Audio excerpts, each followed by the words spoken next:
समाप्त किया है। अब तो राजा नहीं है, लेकिन राजा बिना राजगद्दी सुनी है, क्या किया जाए। पैन की शरीर का मंथन किया है। मंथन किया है तो एक छोटा काला पुरुष उत्पन्न हुआ है। कहा कि निश्चित, उसी समय से निश्चित नाम की जाति उत्पन्न हो गई। द्वारा से भुजाएं मंथन किया है। एक से पृथु राजा उत्पन्न हुए हैं, एक से उनकी भार्या प्रकट हुई है। पृथ्वी राजा ने पृथ्वी का दोहन किया है और पृथ्वी का दोहन करके अश्व यज्ञ करने लगे हैं। और सनकादि ने आकर को उपदेश किया है। सुखदेव महाराज कहते राजन, इन्हीं के वंश में आके प्रचेता हुए, प्रचेताओं के आगे जाकर पुरंजन हुए और पुरंजन तक ये परिवार चला है। इसी पुरंजन प्रचेताओं ने भगवान शिव का प्रार्थना करी है, शिव की उपासना करी है और अंत में भगवान के लोक को प्राप्त हुए हैं। बोलो भक्त वत्सल भगवान की जय।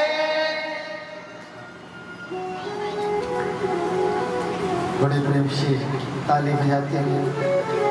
और राधा नाम की लगाई बोल बार हे पता पता बोले राधा नाम की लगाई बोल बार हे पता पता बोलना।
लगाए बोल बारे के बता बता श्याम बोल दारा।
सी विवेक ने छूट दी, बुद्धि ने लगाई कि मन गिर गया। भरत जी तपस्या कर रहे हैं, पानी में बहता हुआ बच्चा जा रहा है और जरा सा स्पर्श किया, ध्यान टूट गया। बहता देखा, अरे राम राम राम, बच्चा बहता जा रहा है, मर जाएगा, कोई जीव खा जाएगा। भरत जी ने उस बच्चे को निकाल करके बाहर रखा। बच्चा ठंड के कारण कँप रहा था। तुरंत पत्ते इकट्ठे किए, आग जलाई तो ठंड में मर ना जाए। आग जलाई, तुरंत घास लेकर के आए, घास खिलाया। अब तो महाराज धीरे धीरे धीरे धीरे भरत जी का जो समय भजन में लग रहा था, माला में लग रहा था, वो माला का समय इसमें लगने लगा। चिंतन गोविंद का होना चाहिए था, चिंतन मृग का होने लगा। और एक दिन जब मृग बड़ा हो गया, भरत जी को छोड़ के चला गया, बस भरत जी मृग मृग मृग मृग मृग याद करते करते मर गए। बोलो राधे राधे। अगला जन्म क्या हुआ? मृग का बच्चा बनना पड़ा। लेकिन भरत जी ने तो पूर्व जन्म में भजन किया था, इसलिए याद रहा, सावधान हो गए। अब भरत जी सावधान होकर के चिंतन कर रहे हैं। तो तीसरा जन्म हुआ है ब्राह्मण के घर में। पंडित जी महाराज ने, पिता ने सोचा कि चलो गायत्री मंत्र सिखा दें, मंत्र सिखा दें, पूजा पाठ करेंगे, पैसा कमाएंगे, हमारा सहयोग करेंगे। भरत जी महाराज ने गायत्री मंत्र तो सीख लिया, लेकिन पिताजी को सुनाया नहीं, उल्टा सुना दिया। पिताजी ने कहा ये तो जड़ है, नाम पड़ गया जड़ भरत। पिताजी का देहांत हो गया। भाइयों ने काम पे लगा दिया, काम पे लगे हैं, खेत पे गए हैं, खेत पे भजन कर रहे हैं। चिड़िया ने आकर सारा खेत चुग लिया। भाइयों ने कहा कि यहाँ पर ये गड्ढा है, इस गड्ढे को भरना है। जहाँ गड्ढा भरना था वहाँ पे पहाड़ बना दिया, जहाँ गड्ढा नहीं था वहाँ गड्ढा कर दिया। भाइयों ने निकाल दिया। कहाँ जाना है कोई पता नहीं है। जहाँ ले चलोगे वहीं मैं चलूँगा,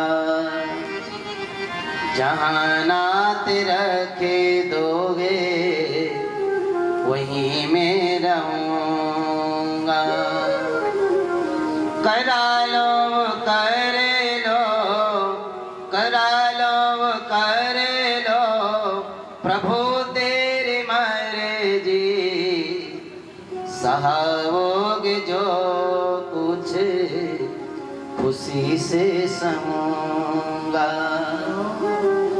जहाँ ले चलोगे वहीं मैं चलूँगा, जहाँ नात रखे दोगे वहीं मैं रहूँगा, वहीं मैं रहूँगा। ये भावना जिस दिन आपके मन में आ गई, उस दिन आपको ऐसी परेशान नहीं कर पाएगा। ऐसी नहीं है, तड़प रहे हैं। मैं तो बार बार कहता हूँ भैया, सुख हो दुख हो, लाभ हो हानि हो, मान हो अपमान हो, हर चीज में प्रभु का प्रसाद मान लो, बस टेंशन फ्री रहो ना।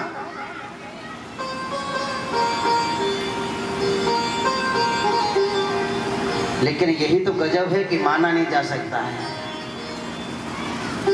क्योंकि कई जन्मों से ऐसा सोच करके बैठे हुए हैं कि मैं करता हूं, मैं करता हूं, मैं करता हूं, मैं करता हूं।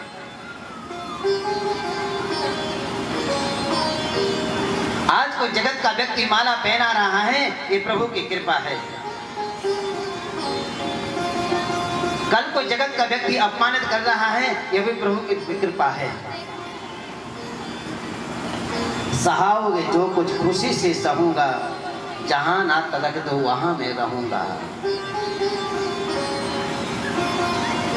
हे नाथ, सब कुछ आपके उसमें है। भरत जी चले जा रहे हैं। बोल पीने के राजा से किसी ने कह दिया, किसी व्यक्ति की बलि दी जाए तो तुम्हारे यहाँ पर बालक हो जाएगा। और तो कोई मिला नहीं। ये हट्टे कट्टे भरत जी मिल गए, पकड़ करके काली माँ के सामने खड़ा कर दिया। बलि चढ़ाने वाले व्यक्ति ने कहा कि अंतिम इच्छा है कोई आपकी? बोले कोई इच्छा नहीं, जो मेरी इच्छा है वो पूरी तुम नहीं कर पाओगे। और भरत जी की क्या इच्छा है? उस अनंत कोटि ब्रह्मांड नायक को प्राप्त होना चाहते हैं, उससे मिलना चाहते हैं, भगवान से मिलना चाहते हैं।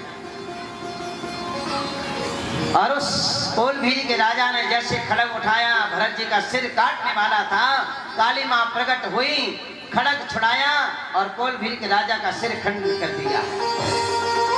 काली मां ने बचा लिया है। एक भी श्लोक से काली मां की स्तुति नहीं करी है। चले गए, आगे गए हैं। राजा रघुगण ने अपनी पालकी में लगा दिया है। राजा रघुगण ने पालकी में लगाया है, पालकी में लग गए, कार्य कर रहे हैं, लेकिन ध्यान जमीन पर है। बोलो राधे राधे। कोई चींटी न मर जाए, कोई जीव जंतु न मर जाए। हर ग्रस्त को 5 यज्ञ रोज करना चाहिए। बोलो राधे राधे। क्योंकि हम रोज 5 पाप करते हैं। झाड़ू लगाते हैं, झाड़ू लगाने में न जाने कितनी कीड़ियां मर जाती हैं। पोछा लगाते हैं, न जाने कितने कीटाणु मर जाते हैं। चलते हैं, न जाने कितने जीव जंतु मर जाते हैं। आपको जो आटा छानते हो ना, उस आटा में जरा से चीनी मिलाकर के कीड़ियों को डालो, जो आपसे कीड़ी मरती हैं, उस पाप से आपको मुक्ति मिल जाएगी। आग जलाने से न जाने कितने कीड़ियां, कितने जीव जंतु मर जाते हैं। घर की जो पहली रोटी हो, उसको गाय को निकाल के रखो। एक रोटी कुत्ते को डालो, एक रोटी गाय को रखो। घर में इतना भोजन बना करके रखो कि कोई अतिथि आ जाए तो उसको तत्काल खिला सके।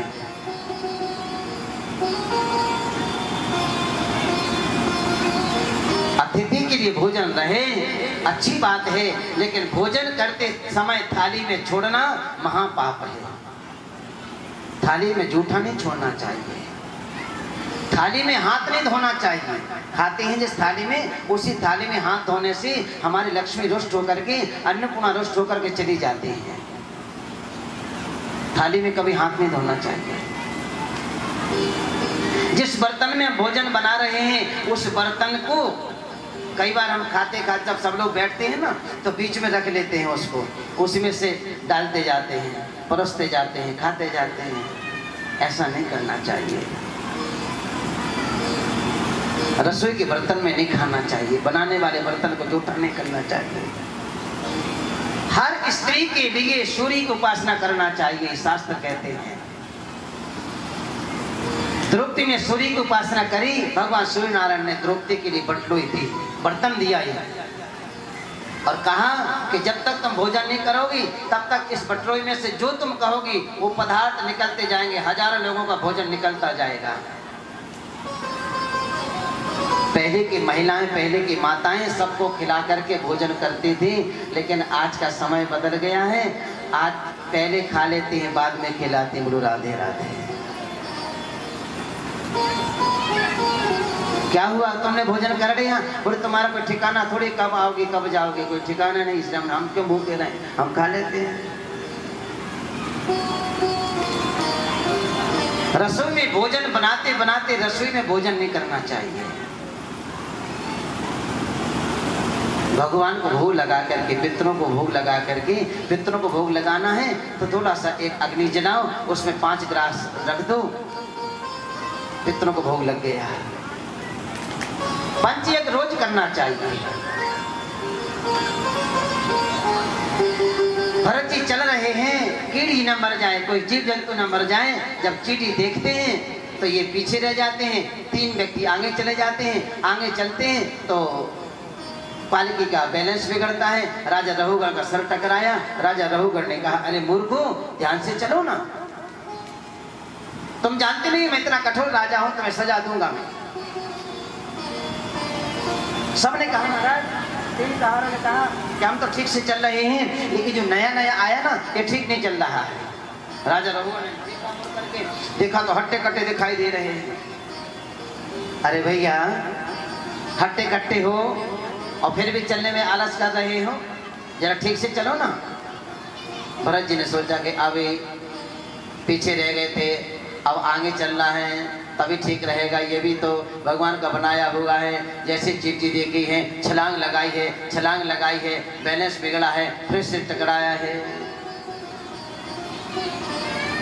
राजा रघुवर ने अब बड़े जोर से डांटा, तुम तो जीते जागते भी मरे हुए चल रहे हो, मुर्दे के समान लग रहे हो। अब भरत जी बोल पड़े, हे राजन, देहेन्द्रिया सन्निधा निष्कृतः तत्संस्कृते पुरुषस्य निरोधः।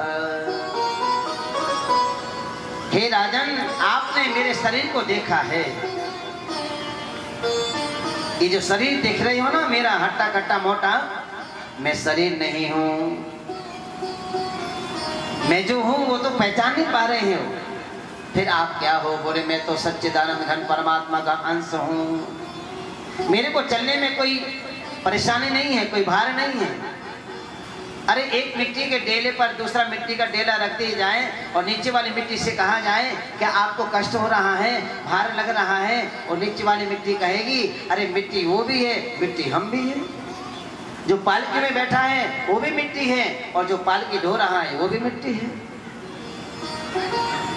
राजा रघुगण को उपदेश दिया है और राजा रघुगण समझ गए हैं कि तो कोई साक्षात भगवान के अंश अवतार है। प्रणाम किया है और अपने जीवन को धन्य बनाया है। भवाटवे का वर्णन किया है, 27-28 प्रकार के नरकों का वर्णन किया है, और नरकों का वर्णन सुन करके राजा परीक्षित पत्ते की तरह कांप गए, पीपल के पत्ते की तरह कांप गए। कहा गुरुदेव, अपराध तो सबसे होता है, लेकिन आप कृपा करो, अगर कोई अपराध हो जाए उस अपराध का निराकरण किया है, जरा मैं जानना चाहता हूँ। क्या भगवान के नाम में इतनी शक्ति है कि पाप हो जाए उस पाप से मुक्ति प्रदान करें? सुखदेव कहते राजन बिल्कुल है, मैं आपको एक सुंदर सा दृष्टांत देता हूँ, सुनो कथा। कर्मणा कर्म निहारो न अद्याद् ये दिशा अवर्तिकार्थियं प्रवेश विमा।